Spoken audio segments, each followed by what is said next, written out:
At first, no one believed the stories. The fishermen who returned pale and trembling, claiming the waves had spoken their names. The children who said the tides shifted to answer their questions. The old woman who swore the current carried her whispered secrets across the world. But soon, there was no denying it. The ocean had begun to respond. Not with words, but with gestures and eloquent language of currents and swells, of soft ripples and thunderous storms. Ships that disrespected her depths found themselves becalmed for weeks or swallowed without a trace. Those who treated her kindly were guided safely home by bioluminescent trails that shimmered in the darkness like a promise. And humanity, so used to believing itself alone in its dominion, had to confront the unsettling truth: the ocean was not a silent expanse.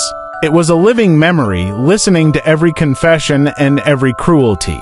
It remembered the oil spills and the plastic islands.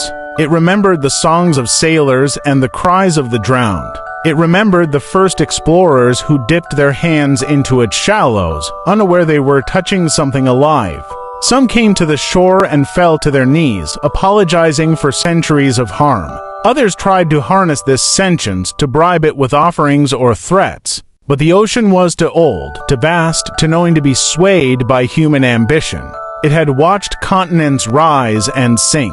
It had held the bones of civilizations in its dark embrace, patient as time itself. At night, people began to dream in the ocean's voice, a deep, resonant murmur echoing inside their bones. In those dreams, they saw visions, whales weaving through underwater forests, ancient cities drowned beneath miles of salt water, and colossal creatures stirring in trenches no light had ever touched.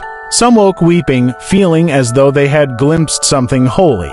And with each sunrise, more began to wonder if the ocean could feel, could think, could remember. What did it truly want? Forgiveness? Revenge? Or simply someone to understand its endless, aching loneliness?